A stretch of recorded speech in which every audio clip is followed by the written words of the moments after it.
আসসালামু আলাইকুম আমার আরব আমিরাতের প্রবাসী ভাই ও বন্ধুরা, আশা করি সবাই অনেক বেশি ভালো আছেন এবং সুস্থ আছেন। তো আজকে আপনাদের আরব আমিরাত থেকে পাওয়া ৬টি গুরুত্বপূর্ণ সংবাদ নিয়ে হাজির হয়েছি। তো আসুন জেনে নিই সংবাদের শিরোনামগুলো। আমিরাতের ভিসা কবে চালু হচ্ছে জানালেন রাষ্ট্রদূত।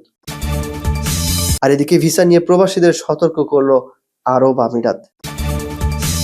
এরপর একটি সংবাদ রয়েছে, সেটি হচ্ছে প্রবাসী ডেলিভারি কর্মীদের জন্য নতুন ট্রাফিক নিয়ম জারি। অপরদিকে আমিরাতে কর্মসংস্থানে বিশাল সুযোগ, মাসিক বেতন ১৩ লাখ টাকা পর্যন্ত। আর এদিকে বাংলাদেশি প্রবাসীদের জন্য নতুন আইন জারি। সবশেষ জানিয়ে দেব রমজানের সম্ভাব্য তারিখ জানালো আমিরাতের জ্যোতির্বিজ্ঞানীরা। তো প্রবাসী ভাই ও বন্ধুরা, এতক্ষণ শুনছিলেন সংবাদের শিরোনামগুলো। এবার আসুন জেনে নিই সংবাদের বিস্তারিত। আরব আমিরাতের ভিসা কবে চালু হচ্ছে এবার জানালেন রাষ্ট্রদূত। সংযুক্ত আরব আমিরাতে প্রবাসী বাংলাদেশিদের জন্য নতুন ভিসা ইস্যু দীর্ঘ ১২ বছরেরও বেশি সময় ধরে বন্ধ রয়েছে।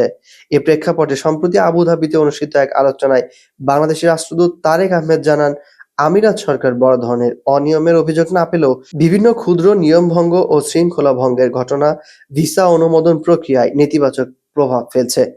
তিনি স্পষ্ট করে বলেন, বাংলাদেশি কমিউনিটির অপরাধ প্রবণতা ও অনিয়ম হ্রাস না হলে ভিসা উন্মুক্ত হওয়ার সম্ভাবনা অত্যন্ত ক্ষীণ। রাষ্ট্রদূত আরও জানান, আমিরাতে বসবাসরত প্রত্যেক প্রবাসীর সম্মিলিত দায়িত্ব হলো দেশের ভাবমূর্তি রক্ষা করা। তিনি মানবিক কারণ ও জাতীয় স্বার্থের কথা বিবেচনা করে সব বাংলাদেশিকে অবৈধ কর্মকাণ্ড ও অপরাধমূলক প্রবণতা থেকে সরে আসার আহ্বান জানান। তার মতে শৃঙ্খলা বজায় রাখা গেলে ভবিষ্যতে ভিসা নীতিতে ইতিবাচক অগ্রগতি হতে পারে। আমিরাতের ৫৪তম জাতীয় দিবস উপলক্ষে আবুধাবির আল বাহাইয়া রিসোর্টে Bangladesh engineers and architects Abu Dhabi এবং বিভিন্ন প্রবাসী সংগঠন যৌথভাবে এই সচেতনতামূলক আলোচনা সভার আয়োজন করে। প্রবাসীদের সচেতনতা, দায়িত্বশীল আচরণ এবং কমিউনিটি উন্নয়ন এই ৩টি বিষয়ের উপর গুরুত্ব দেওয়া হয় অনুষ্ঠানে মিলাদ ও দোয়া মাহফিল, পিঠাপুলি উৎসব, শিশু কিশোরদের খেলাধুলা, পুরস্কার বিতরণী সহ নানা সাংস্কৃতিক আয়োজন ছিল উপস্থাপিত।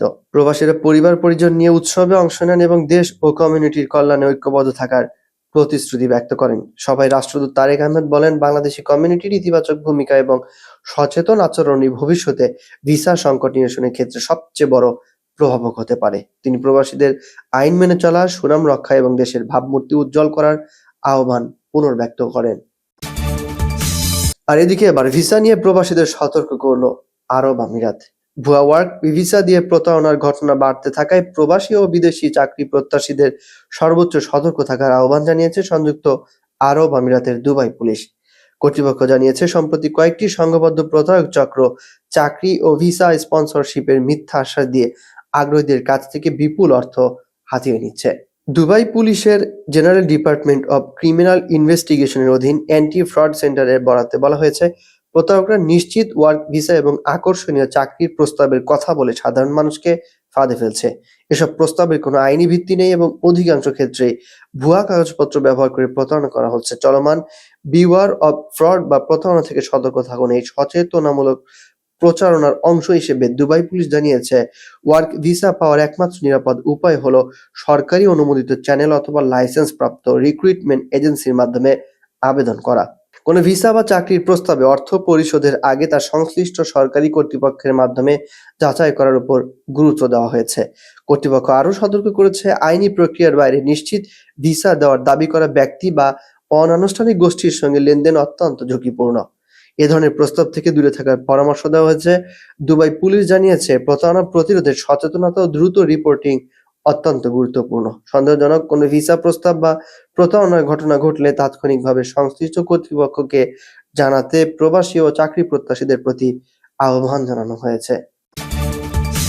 আর এদিকে এবার প্রবাসী ডেলিভারি কর্মীদের জন্য নতুন ট্রাফিক নিয়ম জারি। মোটর বাইক ও ই-বাইক ডেলিভারি প্রবাসী কর্মীদের জন্য নতুন ট্রাফিক নির্দেশনা জারি করেছে সড়ক ও পরিবহন কর্তৃপক্ষ, roads and transport authority RTA। নতুন নীতিমালা অনুযায়ী এখন থেকে বাণিজ্যিক কাজে ব্যবহৃত সকল ডেলিভারি মোটরসাইকেল ও ই-বাইকের সামনে এবং পেছনে 2টি নম্বর প্লেট প্রদর্শন বাধ্যতামূলক হবে। ডিসেম্বরের শেষ সপ্তাহ থেকে নীতিমালাটি কার্যকর হয়েছে। দুবাই RTA জানিয়েছে, ডেলিভারি খাতে শৃঙ্খলা আনা ও সড়ক নিরাপত্তা আরও শক্তিশালী করার উদ্দেশ্যে দুবাই পুলিশের সহযোগিতায় এই সিদ্ধান্ত নেওয়া হয়। নতুন প্লেটগুলো হবে সোনালী রঙের, যার উপর কালো কালিতে কোড 9 লেখা থাকবে। ডেলিভারি রাইডারদের লাইসেন্স নবায়নের সময় পর্যায়ক্রমে এসব প্লেট সরবরাহ করা হবে। কর্তৃপক্ষ স্পষ্ট করেছে যে এই নির্দেশনা শুধুমাত্র ডেলিভারি সেক্টরে কর্মরতদের জন্য প্রযোজ্য, যেমন খাবার, পার্সেল বা অ্যাপ ভিত্তিক ডেলিভারি সেবা। ব্যক্তিগত কাজে ব্যবহৃত মোটরবাইক বা ই-বাইকের ক্ষেত্রে এই নিয়ম প্রযোজ্য হবে না। দুবাই আরটিএ জানিয়েছে, সাম্প্রতিক বছরগুলোতে ডেলিভারি সেবার ব্যাপক বিস্তারের কারণে ট্রাফিক নিরাপত্তা ঝুঁকি বাড়ছিল। তাই যথাযথ শনাক্তকরণ নিশ্চিত করতে এবং সড়ক শৃঙ্খলা বজায় রাখতে এই হালনাগাদ নিয়ম প্রণয়ন করা হয়েছে। সড়কে নিরাপদ চলাচল নিশ্চিত করতে আরটিএ প্রবাসী ডেলিভারি কর্মী সহ সব নাগরিককে ট্রাফিক আইন মেনে চলা, নির্ধারিত লেনে বাইক চালানো এবং অতিরিক্ত গতির মতো ঝুঁকিপূর্ণ আচরণ থেকে বিরত থাকার আহ্বান জানিয়েছে। আর এদিকে এবার আরব আমিরাতে কর্মসংস্থানের বিশাল সুযোগ, মাসিক বেতন 13 লাখ টাকা পর্যন্ত। দক্ষ ও অভিজ্ঞ বিদেশি পেশাজীবীদের জন্য বড় ধরনের সুযোগ তৈরি করেছে দুবাইয়ের সরকার। স্বাস্থ্যসেবা, প্রযুক্তি, অবকাঠামো ও শিক্ষা খাতের আধুনিকায়নকে ত্বরান্বিত করতে দেশটি বিশেষ উদ্যোগ গ্রহণ করেছে, যার ফলে সরকারি ও আধা সরকারি প্রতিষ্ঠানে বিপুল সংখ্যক নতুন কর্মসংস্থানের সুযোগ সৃষ্টি হয়েছে। গালফ নিউজের তথ্য অনুযায়ী সংযুক্ত আরব আমিরাতের ফেডারেল সরকারের অধীনে 7টি নতুন সংস্থা গঠনের ফলে আগামী বছরে সরকারি খাতে শূন্য পদের সংখ্যা বেড়ে দাঁড়াবে 7,842টি। বিশেষত কর্মক্ষেত্রে কৃত্রিম বুদ্ধিমত্তা বা এআই ও অটোমেশন ব্যবহারের বিস্তার নতুন প্রযুক্তি নির্ভর পদের চাহিদা বাড়িয়েছে। সরকার জানিয়েছে, এই পদগুলোতে বিদেশি দক্ষ কর্মীদের অগ্রাধিকার দেওয়া হবে। দুবাই সরকারের অফিসিয়াল নিয়োগ পোর্টাল dubai-cares.ae এর মাধ্যমে ইতিমধ্যে বিভিন্ন পদের বিজ্ঞপ্তি প্রকাশ করা হয়েছে। এর মধ্যে রয়েছে digital services development specialist, senior bus depot engineer, HR business affairs specialist, innovation expert, Dubai media অফিসে এভি এডিটর, মাদা মিডিয়ায় senior site engineer, emergency medical technician এবং অ্যাপ্লিকেশন ডেভেলপমেন্ট স্পেশালিস্ট সহ বিভিন্ন পদ। নিয়োগ কর্তৃপক্ষ জানিয়েছে, প্রার্থীদের যোগ্যতা ও অভিজ্ঞতার উপর ভিত্তি করে অত্যন্ত প্রতিযোগিতামূলক বেতন প্রদান করা হবে। এসব পদের মাসিক বেতন সর্বোচ্চ 40,000 দিরহাম পর্যন্ত হতে পারে, যা বাংলাদেশি মুদ্রায় প্রায় 13 লাখ টাকারও বেশি।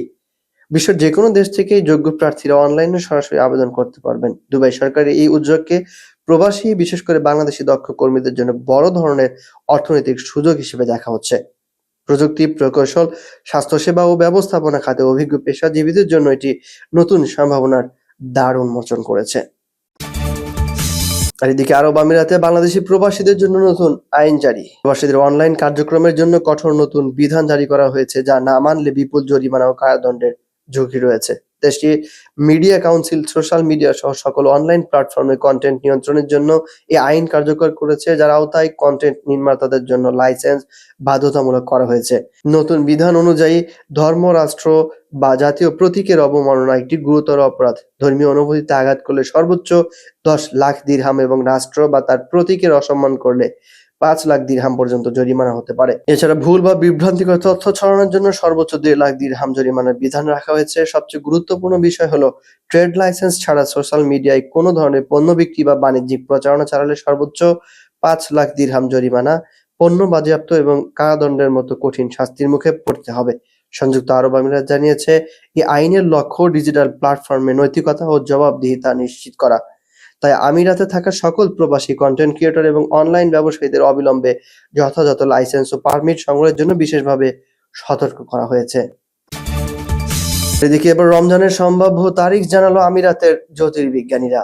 সংযুক্ত আরব আমিরাতে আগামী 19 ফেব্রুয়ারি বৃহস্পতিবার থেকে পবিত্র রমজান মাস শুরু হতে পারে বলে ধারণা দিয়েছে দেশটির জ্যোতির্বিজ্ঞান সংস্থার চেয়ারম্যান ইব্রাহিম আল জারওয়ান জানান, রমজান মাস নির্ভর করছে নতুন চাঁদ দেখার উপর। আবুধাবির স্থানীয় সময় অনুযায়ী আগামী 17 ফেব্রুয়ারি বিকেল 4টা 1 মিনিট নতুন চাঁদ জন্ম নিলেও সূর্যাস্তের মাত্র 1 মিনিট পরই তা অস্ত যাবে।